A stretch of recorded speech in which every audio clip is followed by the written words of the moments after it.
மிகவும் அருமையாக இரண்டு அணியினரும் தங்களுடைய வாதத்தை நம்முடைய தலைமை ஆசிரியர் முன்னிலையிலும் ஆசிரியர்கள் முன்னிலையிலும் மாணவர் முன்னிலையிலும் மிக அழகாக எடுத்து வைத்திருக்கின்றார்கள்.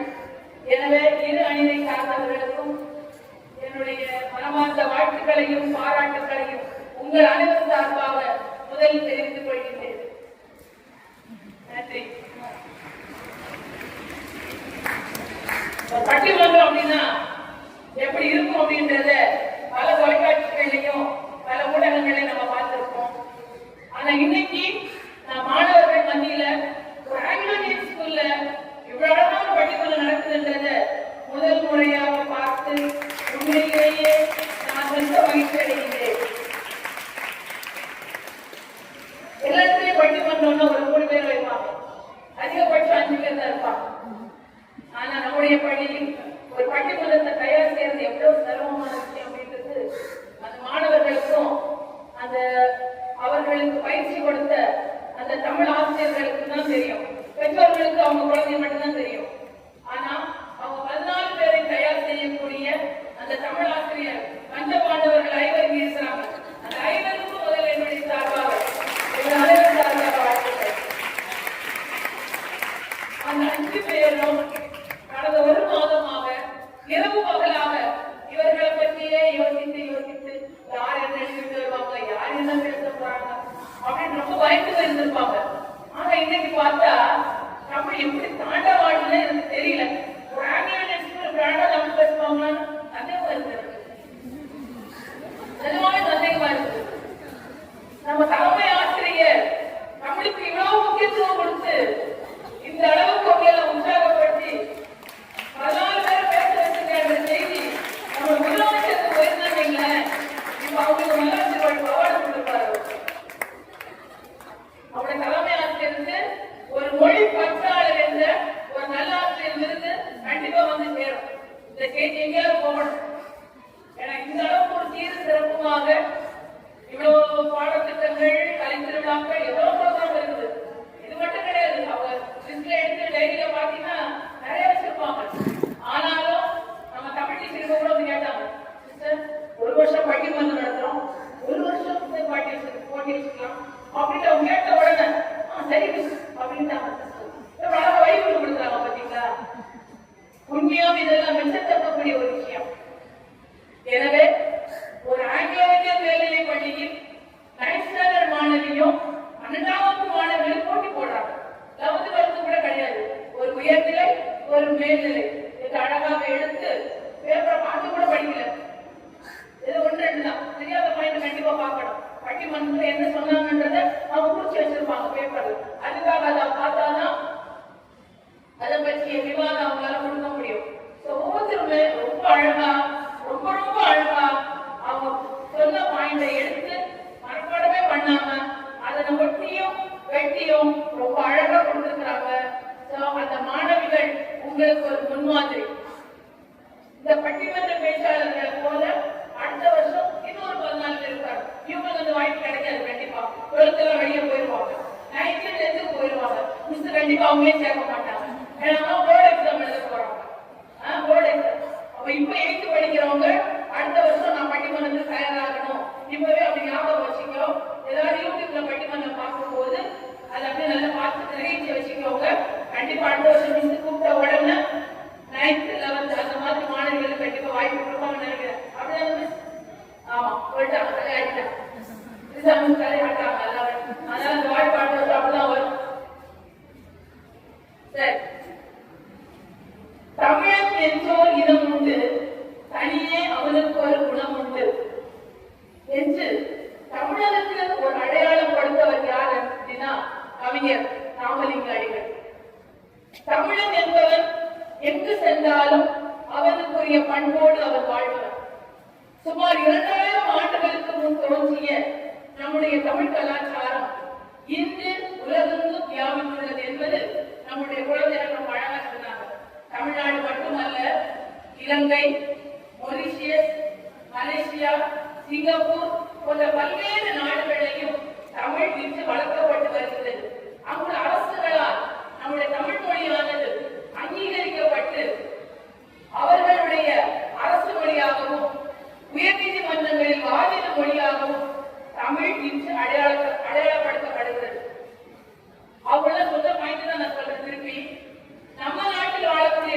தமிழர்களை விட கனடா, அமெரிக்கா போன்ற பல்வேறு அயல்நாடுகளில் வாழக்கூடியவர்கள் தமிழுக்கு அதிக முக்கியத்துவம் கொடுத்து நாம் தமிழர்கள் என்று பல தமிழ் சங்கங்களை நடத்தி நம்மூரில் உள்ள பேச்சாளர்களை அழைத்து பேச வைக்கின்றார்கள்.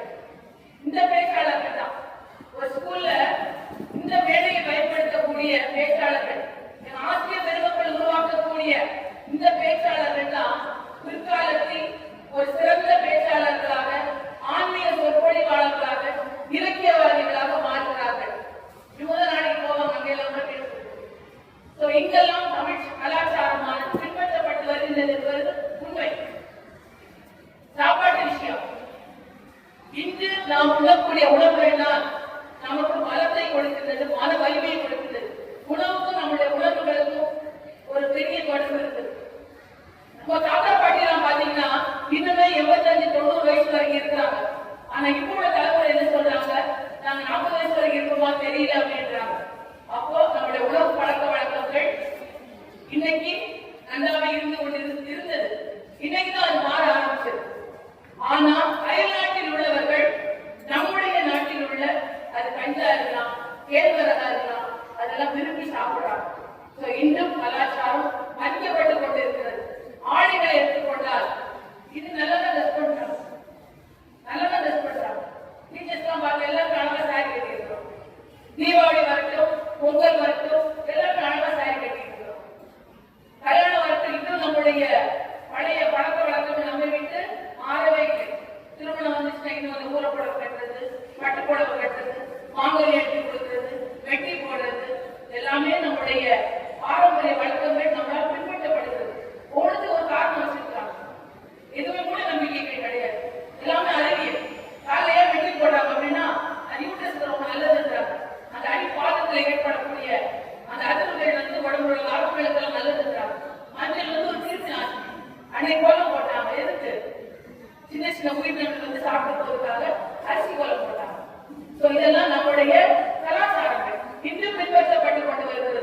அது உணவாக இருக்கலாம், உடையாக இருக்கலாம், நாட்டுப்புற கலைகளாக இருக்கலாம், பரதநாட்டியம், எல்லாமே நம்ம இன்னைக்குமே நம்முடைய கலாச்சாரங்கள் மதிக்கப்பட்டு கொண்டுதான் இருக்கிறது. அதனாலதான் இன்னைக்கு இந்த பட்டிமன்றத்தை நம்ம நடத்துறோம். அது ஒரு அடையாளம். இப்படி ரொம்ப அழகா அவங்களுடைய வார்த்தை வச்சிருக்கிறாங்க. இன்று இந்த கலாச்சாரம் பல்வேறு வகைகளில் மாறுபட்டுக் கொண்டிருக்கிறது. நம்ம தமிழ்நாட்டில் நடந்த ஒரு உண்மை கதையை உங்களுக்கு சொல்றேன். ஒரு ஊர்ல ஒரு சிறுவன், ஒரு பையன் இருக்கிறான். அவனோட வீட்டுல அவன் அண்ணன் இறந்துட்டாரு. இறந்த உடனே அவன் அண்ணிக்கிட்ட வந்து சொல்றாங்க, அண்ணன் இறந்துட்டாரு, அதனால நீங்களும் இறந்துடணும். உடற்கட்டை ஏறுற காலம், அந்த சமயத்துல இருக்கிற காலத்துல நீங்களும் உடற்கட்டை ஏறணும் அப்படின்றாங்க. அந்த அண்ணி சொல்றாங்க, இல்ல எனக்கு வாழணும்னு ஆசையா இருக்குது, வேண்டாம் நான் வரல. இல்ல இல்ல நீ செத்துதான் ஆகணும், அண்ணன் இறந்துட்டாங்க, அதே நேரத்தில் நீங்கள் இறக்கணும். முட்டுக்கட்டை தூக்கி அந்த அண்ணியை கொண்டு வந்து அந்த தீயில போடுறாங்க, அண்ணி இறந்துடுறாங்க. இந்த நிகழ்வை பார்த்த அந்த ஒரு இளைஞரின் மனம் துடிக்கிறது. ஏன்னா எங்க அண்ணி வாழணும்னு ஆசைப்படுறாங்க, ஆனா அந்த அண்ணியை கொண்டு வந்து நெருப்புல போட்டாங்க. அந்த காலத்துல முதல்ல என்ன இருக்குது, உடற்கட்டை ஏறுது. ஒரு கணவன் இருந்தால் மனைவி உடற்கட்டை ஏறும். அதே சமுதாயத்துல கொஞ்ச காலங்கள் கடந்து என்ன வருது, கணவன் இறந்துச்சா மனைவி பொட்டு பூலாம் வைக்கக்கூடாது அப்படி ஒரு காலம். இது கொஞ்ச காலம் தாண்டி போகும்போது வெள்ளப்படவெல்லாம் கட்டணும், வீட்டை விட்டு வெளியே வரக்கூடாது, அதுவும் ஓகே. இப்படி ஒவ்வொரு காலகட்டத்திலும் ஒவ்வொரு விதமான நடைமுறைகள் பெண்கள் கிட்ட பூத்திக்கிட்டே இருந்தாங்க. பெண்கள் தான் வாழ்ந்துட்டு இருந்தாங்க. இந்த சூழல்ல தான் 1966ஆம் ஆண்டு கணவனை இழந்த ஒரு பெண்மணி தமிழகத்தினுடைய முதல் பெண் பிரதமராக பொறுப்பேற்றார். அவர்தான் நம் அனைவருடைய நெஞ்சிலும் இன்றும் நீங்களா இடம் பெற்றிருக்கும் யாருக்கும் பார்க்கலாம். அன்னை அன்னை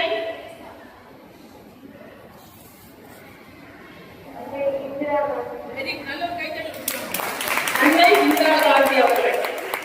அந்த இளைஞன் யாரு? ராஜாராம் மோகன் ராய். ராஜாராம் மோகன் ராய். அந்த கலாச்சாரம் இதான் நம்முடைய கலாச்சாரம். அந்த கலாச்சாரம் அன்னைக்கு அப்படியே இருந்திருந்தால் இன்னைக்கு இன்னைக்கு எப்படி இருக்கு பாருங்க, மாறிச்சு. கலாச்சாரம் என்பது மாறுதலுக்கு உட்பட்டது. அடுத்ததா பாத்தீங்கன்னா சார்லஸ் ரூட் அறிக்கை அப்படின்னு ஒரு அறிக்கை வந்து, அதாவது ஆங்கிலேயர்கள் நம்மை ஆண்டு கொண்டிருந்த காலத்தில் ஒரு அறிக்கை வெளியிட்டாங்க. அது அந்த சார்லஸ் ரூட் அறிக்கை, அது இந்தியாவுடைய கல்வி மகா சாசனம் பண்ணுவாங்க. நீங்க இருக்கிறீங்கன்னா அதான் காரணம். அது அந்த சார்லஸ் ரூட் அறிக்கையில என்ன இருந்தாங்கன்னா, இந்தியர்கள் நிறத்தால் கற்பவர்களாக இருந்தாலும் தங்களுடைய அறிவால் அவர்கள் ஆங்கிலேயர்களாக தான் இருக்க வேண்டும் என்றுதான் இந்த ஆங்கிலோ இந்தியன் பள்ளிகளை அஞ்சு ஆரம்பித்தார்கள். அதனாலதான் இன்னைக்கு நீங்க எல்லாம் அழகான ஸ்கூல்ல ஆங்கிலோ இந்தியன் ஸ்கூல்ல படிச்சுட்டு இருக்கிறீங்க. அந்த சார்லஸ் அறிக்கையோட இன்னும் பாத்தீங்கன்னா அந்த காலங்கள்ல தேவதாசி முறைன்னு ஒண்ணு இருந்தது. அதாவது பெண் குழந்தைகள் பிறந்த உடனே கோயிலுக்கு காணிக்கையா கொடுத்துருவாங்க. அவங்க கோயிலே தான் இருப்பாங்க, அவங்களோட பணிகளை செய்வாங்க, அப்படியே அவங்களோட வாழ்க்கையை ஓடிக்கிட்டு இருக்குது. ஆனா இன்னைக்கு அந்த மாதிரி முறைகள் இருக்குதா? இல்லை. நம்முடைய கலாச்சாரம் அதுலயும் மாறுபட்டு இருக்கின்றது. அடுத்ததா பாத்தீங்கன்னா சாத்தம் போனீங்கன்னா இன்னுமே அங்க தேவடி ஸ்ட்ரீட் ஸ்ட்ரீட் இருக்கு. அந்த தேவதாசிகள் வாழ்ந்ததாக வரலாறு கூறுகிறது. சாந்தம் ஒரு இன்னுமே அது வரலாறு சொல்லுது. ஆடை என்பது நம்முடைய அடையாளம். மொழி எப்படி நம்முடைய தமிழ் அடையாளமோ நம்ம ஆடை அது போல அடையாளம். நம்ம என்னதான் உயர்ந்த பதவிகளுக்கு போனாலும் எவ்வளவுதான் படித்தாலும் நம்முடைய ஆடை விஷயத்தில் நாம் கண்ணும் கருத்துமாக இருக்க வேண்டும். நான் இங்க மேடைக்கு வந்த உடனே நம்ம கரஸ்பாண்டன்ஸ் எனக்கு என்ன கொடுத்தாங்க? பொன்னாடை போட்டாங்க இல்லையா? அந்த பொன்னாடை எதை குறிக்குது? மரியாதை. இரண்டாவது மானத்தை காக்கக்கூடிய ஒரு ஆடை. அதாவது இதை போத்திக்கிட்டா ரொம்ப முக்கிய ஆடை என்றது. ஆனா இன்னைக்கு நம்ம கலாச்சாரம் முழு ஆடை என்ன செய்யறோம்? புதுசா வாங்கி அங்கேயுமா கிழிக்கிறோம். கிழிச்சு போட்டாலும் அழகு நினைக்கிறோம். இன்றைய இளைஞர்கள் மத்தியில் அது ஒரு கலாச்சாரமாக மாறிக்கொண்டிருக்கிறது. ஒரு காலத்துல பாத்தீங்கன்னா திருவிதாங்கூர் சமஸ்தானத்துல மார்க் வரை ஒரு வரி வாங்கினாங்க. ஜிஎஸ்டி கட்டுறோம் பாத்தீங்களா? இப்ப இல்ல, இப்பதான் போச்சு ஜிஎஸ்டி. கடந்த வரைக்கும் இருந்தது இல்லையா? அந்த ஜிஎஸ்டி மாதிரி லக்ஸுரி டாக்ஸ் ஒன்று இருந்தது திருவிதாங்கூர் மதஸ்தானத்துல. அதாவது பெண்கள் அது இளைஞர்களாக இருந்தாலும் சரி, தாயாக இருந்தாலும் சரி, பாட்டி வயதான மூதாட்டியாக இருந்தாலும் சரி, அவங்க எல்லாம் பிளவுஸ் போடக்கூடாது. போட்டு அதுக்கு வரி கட்டணும். அந்த வரியோட பேர் மார்க் வரி. அப்படி பிளவுஸ் போட்டவங்களோட மார்க்குகளை அறுத்து எரிஞ்சதாக வரலாறு இருக்கு. திருவிதாங்கூர் வரலாறு சொல்லுது அப்படின்னு.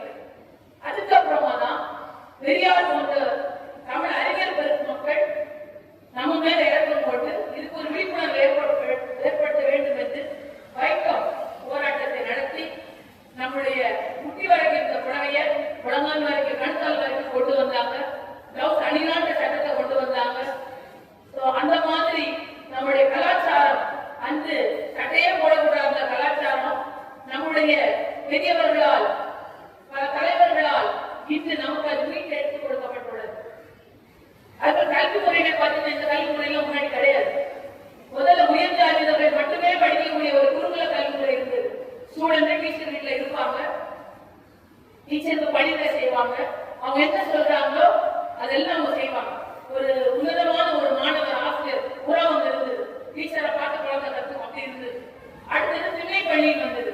ஒரு வீட்டுல திணைகள் இருக்கும், அந்த அளவுக்கு சக்சஸ்ஃபுல்லா போகல. அடுத்தது உயர்கல்வி முறைன்னு ஒண்ணு வந்தது. அந்த உயர்கல்வி முறைக்கு பிறகு ஐரோப்பியர்கள் தான் நமக்கு இந்த கல்வியை கொண்டு வந்தது. இன்னைக்கு இந்த ஸ்கூல் கூட யாரும் கொண்டு வந்தாங்க? என்ன ஐரோப்பியர்களால் வந்த பள்ளிக்கூடம் தான் இது. சமயம் பரப்ப வந்து ஐரோப்பியர்கள் கூட நம்முடைய பண்பாட்டின் மீது கொண்ட ஈடுபாட்டால தான், அவங்க மொழியின் மீது கொண்ட காதலால் தான் அதை முதல்ல அந்த பண்பாட்டையும் நம்முடைய மொழியையும் கற்றுக்கொண்டுதான் அவர்கள் சமயத்தை பரப்ப வேண்டும் என்று முற்பட்டார்களே தவிர அவர்கள் அந்த நோக்கத்தை முதலில் அவர்கள் நிறைவேற்றவே இல்லை. உதாரணமாக நம்மளுக்கு பாடுபட்டவர்கள் பார்க்கும்போது நம்முடைய கலாச்சாரம் தமிழெல்லாம் முதல்ல துணையெழுத்து கிடையாது. எல்லாமே ஒரு உரைநடை போக்கையில் பாடலாக தான் இருந்தது. வீரமா முனிவர்களும் ஜி போப் அவர்களும் இணைந்துதான் தமிழுக்கு ஒரு மாற்றத்தையே கொண்டு வந்தவர்கள். அவங்க இல்லைன்னா இன்னைக்கு தமிழ உரைநடை கிடையாது, கதை கிடையாது, எதுவுமே கிடையாது. நம்ம ஒரு இலக்கணமா தான் தொல்காப்பிய இலக்கணமா தான் அதை படிச்சுட்டு வந்திருக்கோம். ஆனா நம்மளுடைய கலாச்சாரம் பத்தி தொல்காப்பியமா எழுதியிருக்கிறாங்க. ஆனா இவர்களுடைய வருகைக்கு பிறகுதான் நம்முடைய தமிழ் புத்துயிர் பெற்றது, எல்லா இடமும் சென்று சேர்ந்தது. இப்ப ஜியு பாத்தீங்கன்னா திருக்குறளை போட்டு அப்படியே ஆங்கிலத்தில் எழுதுறாரு. வீரமாமுனிவரை பார்த்தீங்கன்னா திருவாசகத்தை சொல்றாரு. திருவாசகத்தில் கூறுவார், ஒரு வாசகத்தில் கூறுவார் அப்படின்னு அதான் ஈர்க்கப்பட்டார். அதை கூட மொழிபெயர்த்து கொண்டு வந்தார். ஜியு போப்பு சாகும்போது சொல்றாரு, நான் ஒரு தமிழ் மாணவன் அப்படின்னு என் கல்லையில் எழுதுகிறார் அப்படின்னு 3 விஷயத்த அவர் சொன்னார். ஏற்கனப்பா ஊர்ல கொண்டு போய் அவர் பதிக்கிறாங்க. அப்போ சொல்றாரு, என்னை பதிக்கிற இடத்துல ஒரு திருக்குறள் புக்கைய தலை அடியில வைங்க. 2வது, எனக்கு கல்வி கட்டும் போது அதுல பாதி பணம், ஒரு பங்கு தமிழ்நாட்டு மக்களுடைய பணமா தான் இருக்கணும். 3வது, என்னோட கல்லறையில் ஒரு தமிழ் மாணவன் இங்கு உறங்குகிறான் என்று எழுதுங்கன்னு அவர் சொல்றாரு. அப்ப அவங்களுடைய தமிழ் பற்றி எவ்வளவு இருக்குது பாத்தீங்களா? நம்முடைய கலாச்சாரம் அவங்களை ஈர்த்தனால அதெல்லாம் வந்தது. ஆனா இன்னைக்கு நம்முடைய மொழி அறிவு எப்படி இருக்கின்றது? ஒரு கேள்விக்குறியாவதான் இருக்குது. அடுத்தது பாத்தீங்கன்னா இந்த காதல்லாம் சொன்னாங்க இல்லையா, நம்முடைய அகப்புறம் அப்படின்றது நம்முடைய இது. தமிழன் திசையை 8ஆக பிரித்தான். 8ஆக திசையை பிரித்த மனிதன் இசையை 7ஆக பிரித்தான். இசையை 7ஆக பிரித்த மனிதன் சுவையை 6ஆக பிரித்தான். சுவையை 6ஆக பிரித்த மனிதன் நாம் வாழும் நிலத்தை 5ஆக பிரித்தான். நிலத்தை 5ஆக பிரித்த மனிதன் நம்முடைய படைகளை 4ஆக பிரித்தான். காற்றின் திசைகளை 4ஆக பிரித்தான். கிழக்கில் வந்தால் கொண்டல் என்றும், தெற்கில் வந்தால் தென்றல் என்றும், மேற்கில் வந்தால் வாடை என்றும், இவ்வாறாக திசையை கொண்டு காற்றை 4ஆக பிரித்தான். திசையை 4ஆக பிரித்த மனிதன் தமிழ் 3ஆக பிரித்தான். இயல் திசை நாடகம் என 3ஆக பிரித்த மனிதன் வாழ்க்கையை அகம் புறம் என 2ஆக பிரித்தான். அகம் புறம் என 2ஆக பிரித்த மனிதன் ஒழுக்கத்தையே முதலாவதாக வைத்தான். உயிரினும் மேலாக போற்றப்படுவது ஒழுக்கம். அதனால்தான் திருவள்ளுவரும் ஒழுக்கம் விழுப்பம் தரலாம், ஒழுக்கம் உயிரினும் ஓம்பப்படும் என்ற ஒரு அருமையான குரலை நமக்கு விட்டு சென்றுள்ளார். அந்த அருமையான குரல் இன்று இந்த பள்ளியில் நான் கண்டுகொண்டிருக்கின்றேன். ஒரு மாணவர்களிடத்திலும் எந்த விதமான சலசலப்பும் இல்லை. அமைதியான ஒரு அணுகுமுறை. அழகா அமர்ந்து அழகா கேட்டுட்டு இருக்கீங்க. ஒழுக்கம் நம்முடைய சென்னையில எந்த கூட்டத்துல எந்த ஸ்கூல்ல போனாலும் அது பிரசன்டேஷன் கான்வென்ட் பிள்ளைகள் தனியா செய்வாங்க. பிரசன்டேஷன் அப்படின்னா தனியா செய்யும். இன்னைக்கு அதை நான் கேள்விப்பட்டிருக்கிறேன். ஆனா இன்னைக்கு நான் கண்கூடாக கண்டு கொண்டிருக்கிறேன். நான் சிஸ்டர் கூட சொல்லிட்டு இருந்தேன், சிஸ்டர் ரொம்ப அழகா இருக்கு அவங்க பிள்ளைகளுக்கு. எந்த விதமான சலசலப்பு விசிலடிக்கிறது எதுவுமே இல்லை. ரொம்ப டிசிப்ளின். என உங்கள் பள்ளியில் படித்த மாணவிகளின் ஒரு ஆசிரியர், ஒரு தாய் என்னோட ஆசிரியரா இருக்கிறாங்க. இது ஒரு தாய் தலைமை ஆசிரியரா இருந்தாங்க. அவங்க 2 பேர் இன்னைக்கு லண்டன்ல இருக்கிறாங்க. இப்ப நான் சொன்ன ஒரு 2 பேர் மெடிக்கல் ஃபீல்ட்ல படிக்கிறாங்க. உங்க ஸ்கூல்லயே படிச்சவங்க டீச்சரா இருக்கிறாங்க. அவங்க பிள்ளைங்க இங்க படிக்கிறாங்க. சோ என்ன காரணம்? முதல்ல நம்முடைய சிஸ்டர்ஸ் கொடுக்கக்கூடிய டிசிப்ளின். 2வது அந்த ஒழுக்கம் தான் முக்கியம். அந்த ஒழுக்கம் இருந்துச்சுன்னா எல்லாமே வரும். உங்கள்கிட்ட இருக்குது, அதனாலதான் நீங்க வருஷத்தோறும் சென்ற வருஷத்துக்கு வாங்குறீங்க அப்படின்றதுக்காக என்னுடைய ஒரு பாராட்டுகள் தான் இப்போ இங்க உங்களுக்கு கொடுக்குறேன். இந்த வருடம் கண்டிப்பா சென்ற வரும், சிஸ்டர் கண்டிப்பா வரும். எல்லாமே ஆர்வமுள்ள ஒரு குழந்தைகளா இருக்கிறீங்க. ஆர்வமுள்ள ஒரு குழந்தைகள், நல்ல ஒரு புஷ்பம் போல ஒரு சிஸ்டர். அதனால எப்பவுமே பூக்கள் நிறைய இருக்கு. செடிகள் எல்லாமே தொட்டு பார்க்க வேண்டியதா இருக்கு. ஒரிஜினல் ஆர்டிபிஷியல் அவ்வளவு அழகா இருக்கு. இப்படி நம்முடைய கலாச்சாரம் மாறுபட்டு ஒரு சில இடங்களில் காணப்படுகிறது. பெண்கள் இன்னைக்கு கல்யாணம் முடிச்சா ஒண்ணு எங்க போனோம், ஒண்ணு எங்க போனோமா சொல்லுங்க கொஞ்சம். பிறந்த வீட்டுல இருந்து புகுந்த வீட்டுக்கு போனோம். ஆனா அந்த காலத்துல அப்படி கிடையாது. பொண்ணுக்கு கல்யாணம் ஆச்சுன்னா பொண்ணு தொடர்ந்து அவங்க வீட்டுல தான் இருக்கணும். பையன் தான் எங்க வருவாரு, பொண்ணு வீட்டுக்கு வருவாரு, வீட்டோட மாப்பிள்ளையா வந்துருவாரு. அப்படி ஒன்று நல்லா இருக்கும்ல. அது தாய் இல்லம் அப்படின்னு பழைய காலத்துல தாய் இல்லம் அப்படின்னு சொல்லுவாங்க. அது அரசனை சொல்லுதாரு. அரண்மனையில சொல்றாங்க, திருமணம் முடிந்தபின் பெண் குழந்தைகள் அவர்களுடைய வீட்டிலே தொடர்ந்து இருப்பார்கள். ஆண் மகன் தான் திருமணம் முடிந்து தன்னுடைய வீட்டிற்கு பெண் வீட்டிற்கு வர வேண்டும். அதே போல கூட்டு குடும்பம் அவங்க ரொம்ப தெளிவா இருந்தாங்க அந்த காலத்து பெண் குழந்தைகள். ஆனா இந்த காலம் அதை எதிர்பார்க்கிறது ரொம்ப கஷ்டம். இவ்வாறு இவர்களுடைய அந்த விதிப்படுதல் சொன்னாங்க பாத்தீங்களா, கலாச்சாரம் பல இடத்துல இன்னைக்கு விதிப்படுது. காரணம் என்ன? நம்மளுடைய அந்நிய மோகம் அதிகமா இருக்கு, நம்ம கிட்ட அந்நிய மோகம் அதிகமா இருக்கு. அதனாலதான் நம்மள்ட்ட விதிப்படுது. எதையும் நம்மளா உடம்பு செய்யணும் நினைக்கிறது இல்லை. எல்லாமே அடுத்தவங்க பார்த்து பார்த்து சொல்லுவாங்க இல்லையா, புளிய பார்த்து பூனை சூடு போட்டுச்சான். அந்த மாதிரி அவங்க அப்படி பண்றாங்க, இவங்க இப்படி பண்றாங்க, நானும் அதை போல பண்ணணும், நான் அதை போல பண்ணணும் அப்படின்னு நினைச்சு நம்முடைய கலாச்சாரத்தை நாம் சீரழித்துக் கொண்டிருக்கிறோம். பல இடங்களில் நீ நம்ம கலாச்சாரம் சீரழிக்கும். வணக்கம் சொன்னாங்க, முன்னாடி கையெழுத்து கும்பிடுவோம், சிஸ்டர் குட் மார்னிங் சிஸ்டர், இப்போ சிஸ்டர் குட் மார்னிங் சிஸ்டர் அப்படி ஹாய், அது கூட போயிடுச்சு. இப்படி இல்லையா சிஸ்டர், இப்படி இல்லை, பேக வச்சுட்டு குட் மார்னிங் சிஸ்டர் அப்படி வாய் பார்த்து இல்லை, அதுவும் இல்லையா பார்த்து. முதல்ல மரியாதை, நம்முடைய தமிழ் கலாச்சாரம் மரியாதை. குழந்தைங்களா உடனே கூட சொல்றேன், அன்பு குழந்தைகளே, நான் இந்த உங்க மத்தியில இருக்கிறேன் அப்படின்னா, நான் சின்ன வயசுல இருந்து படிச்சது உங்களை பார்த்து ஒரு ஸ்கூல்ல படிச்சேன். இன்னை வரைக்கும் எனக்கு படித்து கொடுத்த 1ஆம் வகுப்பு ஆசிரியர் கூட நான் இந்த டீச்சர்ஸ் டே சப்போர்ட் பண்ணி பண்ணேன். 1ஆம் வகுப்பு படித்து கொடுத்த என்னோட ஆசிரியர் எனக்கு 10ஆம் வகுப்பு வரை இருந்த 5ஆம் வகுப்பு தலைமை இறந்துட்டார். 10ஆம் வகுப்பு தலைமை ஆசிரியர் இன்னும் உயிரோட இருக்கிறார். ஒரு மாட் போட்டு அருள் சகோதரர் இன்னும் அவர் இருக்கிறார். அவருக்கு போன் பண்ணி பண்ணேன். என் ஸ்கூல்ல ரிட்டையர் ஆன எல்லா டீச்சருக்கும் போன் பண்ணேன். ஏன்னா அவர் சந்தோஷத்தை கொடுக்கறதுக்காக, அவங்களோட ஆசீர்வாதத்தை வாங்குறதுக்காக. எந்த அளவுக்கு நம்ம தாழ்ச்சியோட இருக்கிறோமோ அந்த அளவுக்கு கடவுள் உங்களை உயர்த்துவார். அதனால தயவு செய்து என்னைக்குமே பெரியவங்களுக்கு மரியாதை கொடுங்க. பெரியவங்களை கை கூட்டி சொல்லுங்க, வணக்கம்ன்ற வார்த்தை சொல்லுங்க, குட் மார்னிங் சொல்லுங்க, குட் ஆஃப்டர்நூன் சொல்லுங்க. தயவு செய்து ஆசிரியர்களை மதிக்க கற்றுக்கோங்க, பெற்றோர்களை மதிக்க. நம்முடைய கலாச்சாரம் அதுதான். உனக்கு என்னமா தெரியும்? எல்லா குழந்தைகளும் உனக்கு என்னமா தெரியும்? எனக்கு எல்லாம் தெரியும், நிறைய படிச்சிருக்கிறேன், எல்லாம் தெரியும், அதெல்லாம் தெரியாதுமா. தயவு செய்து உங்களுடைய பெற்றோர்களை மதிக்கிற குழந்தை கண்டிப்பா ஸ்கூல்ல டீச்சரை மதிக்கும். பெரியவங்க வீட்டுல முதியோர்களை மதிக்கிற குழந்தை தான் ஸ்கூல்ல டீச்சர்ஸை மதிக்கும். மாதா பிதா குரு தெய்வம், அந்த டீச்சர் நம்ம எப்படி வளர முடியும்?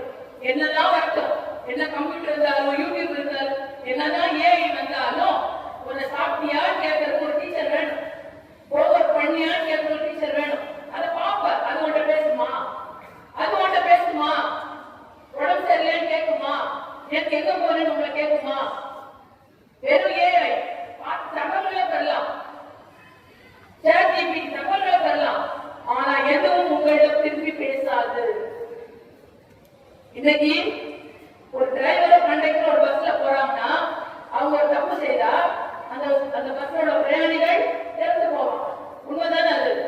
இப்ப ஹைதராபாத்ல இருந்து பெங்களூருக்கு ஒரு பஸ் போச்சு, டிரைவர் தவற விட்டாரு, என்னாச்சு? மழையில ஸ்பீடா போனாரு, எல்லாருமே கருகி இறந்துட்டாங்க. அவரு தவறு செய்தா உள்ளவங்க மட்டும்தான் இறப்பாங்க. ஒரு நீதிபதி தவறு செய்தா ஒரு நிராபராதி என்ன செய்வாரு? கண்டிக்கப்படுவார். அவர் தப்பு பண்ணா அதான் நடக்கும், தூக்கில போடுவாங்க. ஆனால் ஒரு ஆசிரியர் தவறு செய்தால் இந்த சமுதாயமே சீர்கெட்டுவிடும். அதெல்லாம் நம்ம கருத்துல வச்சுதான் உங்களை மாதிரி குழந்தைகளை சீவி சிக்காருக்கு செதுக்கி கொண்டு வரும். எவ்வளவு அர்ப்பணிப்புள்ள உணர்வு சொல்லிப்பாங்க. எந்த டீச்சராவது தன்னுடைய குழந்தை படிக்கிறதை விட பெருமைப்படுவாங்களா? உங்களை நினைச்சு பெருமைப்படுறாங்க, நினைச்சு பாருங்க. என் குழந்தை என் கிளாஸ் விட்டே கொடுக்க மாட்டாங்க. எந்த டீச்சரும் என் குழந்தை என் வகுப்பு அப்படின்ட்டு தான் உயர கொடுக்குறாங்க. இந்த கேட்டுக்குள்ள வந்த உடனே வீட்டே மறந்துடுறாங்க எல்லா டீச்சரும். நான் படிக்கணும், ரிசல்ட் கொடுக்க குழந்தைக்கு சிஸ்டருக்கு அப்படின்னு தான் எல்லா டீச்சர்ஸும் பாடுபடுறாங்க. ஆனால் அன்பு குழந்தைகளே, ஆசிரியர் பெருமக்களை மதிக்க கற்றுக் கொள்ளுங்கள். படிப்பு தானா வரும் உங்களுக்கு. என்னால பள்ளிக்கு பெருமை, பள்ளியால் எனக்கு பெருமை. அது ஞாபகம் வச்சுக்கோ. நம்ம இந்த ஸ்கூல்ல படிக்கிறோம், பலதரப்பட்ட மக்களுக்கு இந்த ஸ்கூல் இடம் கொடுக்குது. ஒரு சில பள்ளிகளை பாத்தீங்கன்னா படிச்ச பேரண்ட்ஸ் தான் அப்ளிகேஷன் கொடுப்பாங்க. பேரண்ட்ஸ் படிச்சிருந்தா மட்டும்தான் அந்த அட்மிஷன் உண்டு. இது இருக்குது நம்ம ஊர்ல. ஒண்ணு பணம், லட்சக்கணக்கு பணம் இருக்கணும் டொனேஷன் கொடுக்கறதுக்கும் ஃபீஸ் கட்டுறதுக்கும். இன்னொன்னு கார்ல வரணும் குழந்தை, ஏன்னா பஸ்ல வந்தாலோ ஆட்டோல வந்தாலோ டிராபிக் ஜாம் ஆகி டைமுக்கு வரமாட்டாங்க, இத்தனை கிலோமீட்டர் கூட வரமாட்டாங்க. அப்படின்ட்டு மாணவர்களுக்கு சேர்க்கை விண்ணப்பங்களை கொடுக்காத பள்ளிகள் இன்னும் சென்னையில் பல உள்ளன. ஆனால் நம்முடைய பள்ளி போன்ற பள்ளிகள் பலதரப்பட்ட மாணவர்களுக்கும் எந்த சூழலில் வரக்கூடிய மாணவர்களுக்கும் இடம் கொடுத்துக் கொண்டிருக்கிறார்கள். அசிஸ்டன்ட் சொன்னாங்க, அது மாதிரி ஒரு ஏழை குழந்தைக்கு நம்ம இடம் கொடுத்தாதான் அந்த குழந்தை நாளைக்கு தன்னுடைய குடும்பத்தை முன்னேற்றி கொண்டு வருவா. அந்த நோக்கத்தோட எங்க பிரசன்டேஷன் கான்வென்ட்ல அது ரூல்ஸ் நாங்க கண்டிப்பா கொடுத்து ஆகணும், கொடுத்துக்கிட்டு தான் இருக்கிறோம். இன்னும் ரொம்ப சந்தோஷமா இருக்கு. இப்படிப்பட்ட நிறுவனங்களால் தான் முன்கோற்றவரும் நான் இன்னைக்கு கல்வி என்பதால் அடையாளப்படுத்தப்படுகிறோம். இப்ப நான் படிக்கல கூப்பிட்டுருப்பாங்க அரசு, கண்டிப்பா கூப்பிட்டுருக்க மாட்டாங்க. கல்வி என்பது ரொம்ப ரொம்ப முக்கியம். நம்முடைய ரஷ்யால புரட்சி நடந்தது. அது முடிச்ச உடனே லெனின் வராரு, வந்து அந்த செஞ்சதுக்கு பேசுறாரு. பேசும்போது நம்ம நாட்டை முன்னேற்றம் இப்படி கொண்டு போகணும் அப்படி நிறைய பேசுறாரு. அப்போ அங்க ஒரு குழந்தை இருந்தது, நாங்க என்ன செய்யணும் அப்படின்னு கேட்டது. படியுங்கள் அப்படின்னாரு. அப்புறம் இளைஞர் இருந்து கேட்டான், நாங்க என்ன தலைவரை செய்யணும் அப்படின்னு. படியுங்கள் அப்படின்னாரு. ஒரு முதிய அம்மா பாட்டி இருந்தாங்க, நாங்க என்னையா செய்யணும் கேட்டாங்க. படியுங்கள் படியுங்கள் படியுங்கள். 3 பேருக்கு அவர் சொன்ன ஒரே அறிவுரை படியுங்கள்ன்ற ஒரே வார்த்தை தான். கல்வி மட்டும்தான் எடுக்கல நம்மளை மாற்றக்கூடியது. நம்மளோட கருத்தை உயர்த்தும், பெற்றோர்களை உயர்த்தும், நாட்டை வீட்டை எல்லாத்தையும் உயர்த்தக்கூடியது கல்வி மட்டும்தான்.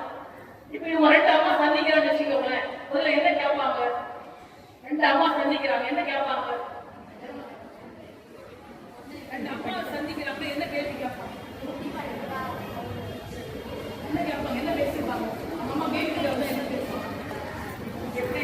எப்படி இருக்கிறீங்க? நாட்டு என்ன சமையல்?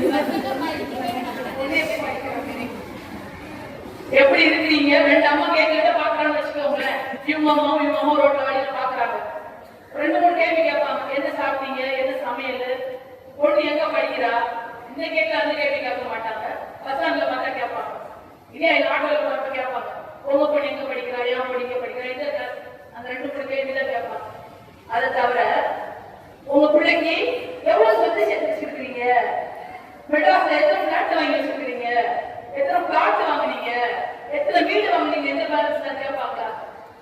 படிப்பு தான் அங்க கூட ஏதாவது வருது, படிப்பு மட்டும்தான் கேட்பாங்க.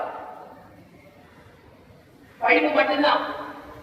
இப்ப பட்டிமன்றத்தோட நிறைவு இதோட பிறகுதான் வரும். நம்முடைய தலைமை ஆசிரியர்கள் கேட்டுக்கொண்டதன்படி உங்களுக்கு ஒரு சில வார்த்தைகள், ஒரு சில கருத்துக்களை நான் இதனோடு கூட பேச விரும்புகின்றேன். ஆக கல்வி என்ற ஒன்று ஆயுதம் மட்டும்தான் நம்மளை மாற்றும். இனிய உடைய இளைஞர்கள் எல்லாம் கேட்ட உடனே ஒன்று சொல்றாங்க, தெரியுமா? முன்னாடி 143 சொல்லுவாங்க, தெரியல தெரியுமா? அதெல்லாம் தெரியும், அதெல்லாம் எங்களுக்கு தெரியாம. இப்ப என்ன சொல்றாங்க தெரியுமா? 5 4 3 2 1. என்ன நம்பர்? 5 5 பண்ணிக்கீங்க.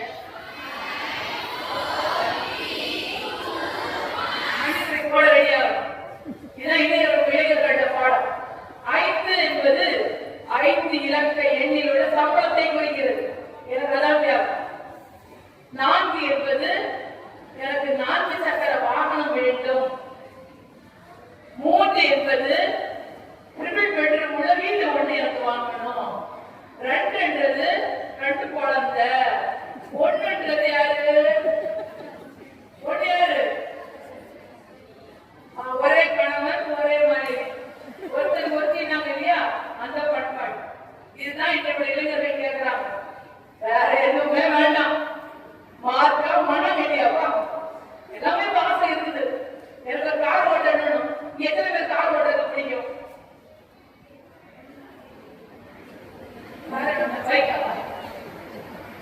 உள்ளதெல்லாம் உயர் உள்ள எண்ணங்கள் எப்பவுமே எப்படி இருக்கணும்? உயர்வன்.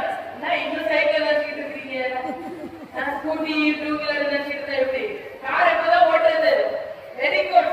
இவ்வளவு பேர் கார் ஓட்ட ஆசை. ஸ்டீரிங் பிடிக்கலாமா? ஆசை இருக்குது. வெரி குட், வெரி குட்மா. அவங்க கை தட்டுமா? கார் வாங்கணும்.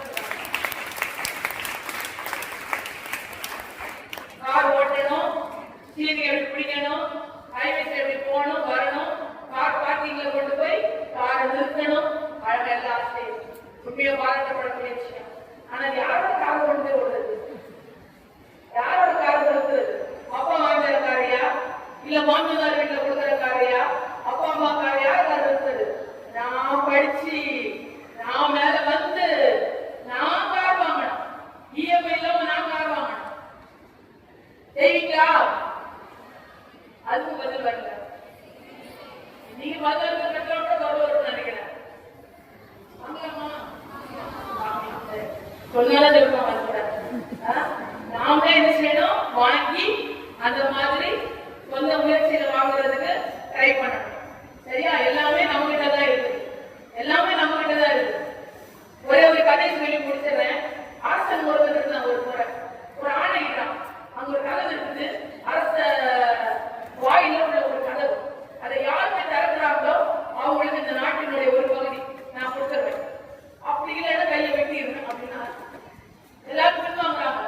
என்ன கதவு திறந்து கையை வெட்டிடுவாங்க, வானப்பா இந்த போட்டிக்கு நான் வரல அப்படின்ட்டு வந்தவங்க எல்லாம் பார்த்துட்டு பின்னாடியே போயிட்டாங்க. ஆனா ஒரே ஒரு இளைஞன் வரோம், நானே திறக்கிறேன் அப்படின்னு.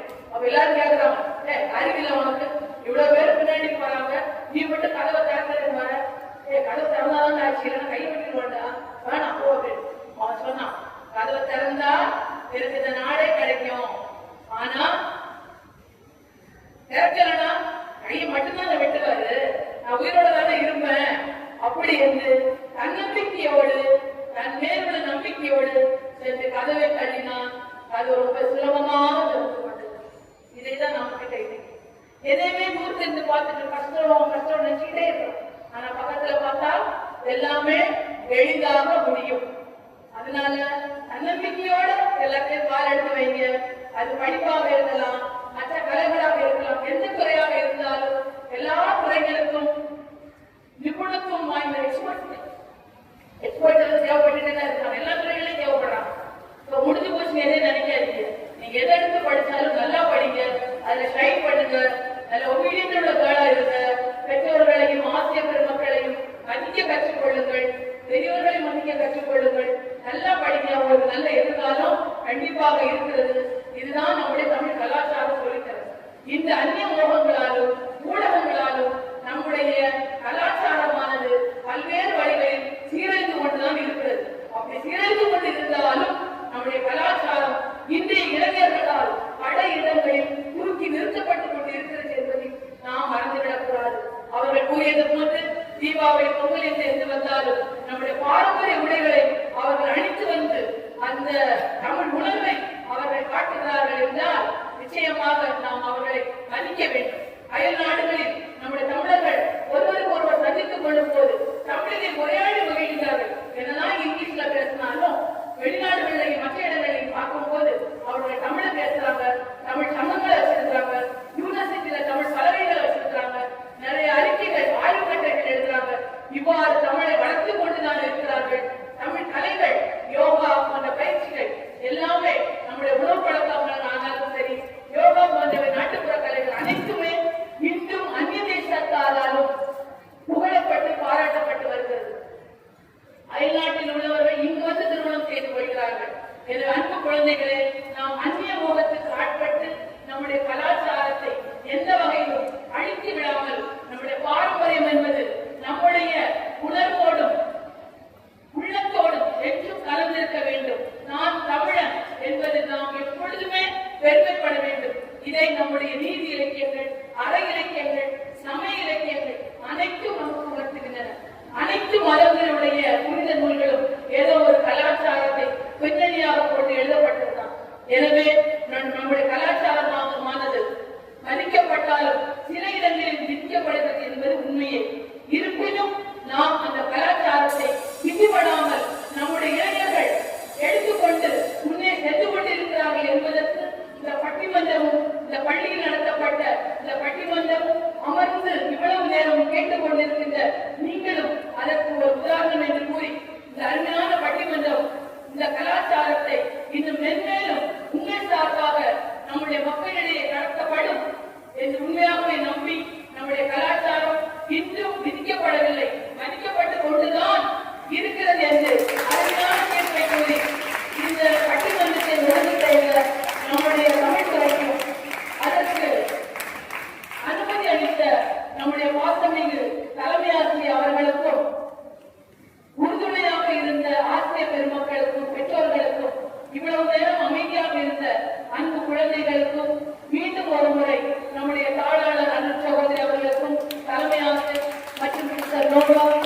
ஆசிரியர் பெருமக்கள் அனைவருக்கும் எனக்கு இங்கே வருவதற்கு அழைப்பு கொடுத்த நம்முடைய ஆசிரியை, தமிழ் ஆசிரியை மற்றும் அறிவியல் ஆசிரியர் ராஷ்மி அவர்களுக்கும் தலைமையாசிரியர் அவர்களுக்கும் மீண்டும் ஒரு முறை நன்றி கூறி இக்குழந்தைகளை எல்லாம் வாழ்த்தி பாராட்டி இவர்கள் பெரிய பேச்சாளர்களாக வர வேண்டும் என்று வாழ்த்தி நம்முடைய தலைமையாசிரியர் அவர்களை இதில் பங்கு பெற்றவர்களுக்கு இந்த சின்ன அன்பளிப்பை வழங்கும்படி உங்கள் அனைவர் சார்பாக தலைமையாசிரியர் அவர்களை கேட்டுக்கொள்கிறேன்.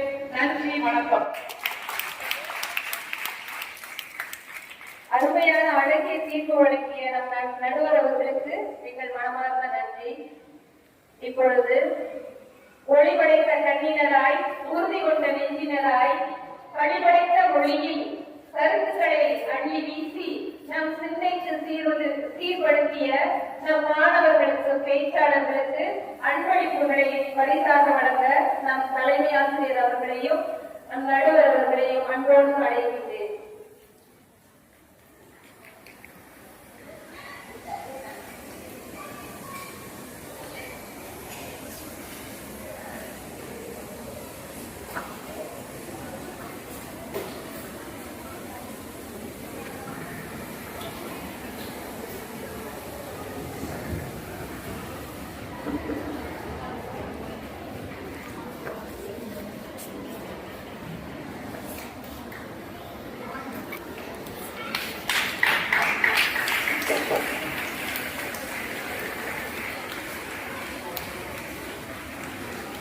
நல்ல வரவேற்புரை வழங்கிய மாணவர்களுக்கும் நன்றியுரை வழங்கி தொகுப்புரை வழங்கி நிகழ்ச்சியை தொகுத்து வழங்கியவர்களுக்கும் அன்பளிப்பு அளிக்கப்படுகிறது.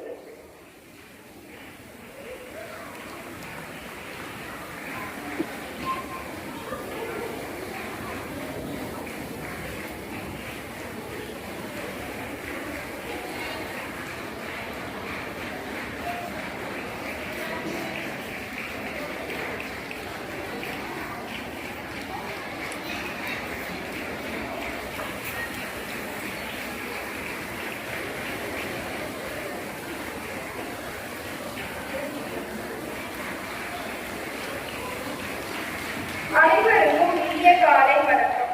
நமது பள்ளியின் பட்டிமன்ற நிகழ்ச்சி இனிமையான இறுதி கட்டத்திற்கு வந்துவிட்டோம். இன்றைய பட்டிமன்ற நிகழ்வுக்கு தனது பொன்னான நேரத்தை ஒதுக்கி கலாச்சாரம் நம் உயிர், நம் உறவு, அதை மதிப்பு கூறிய முனைவர் யுதா அவர்களுக்கு எங்கள் மனமார்ந்த நன்றிகள். அடுத்ததாக இந்த நிகழ்வை ஏற்பாடு செய்த தலைமை ஆசிரியர், தாளாளர் மற்றும் ஆசிரியர்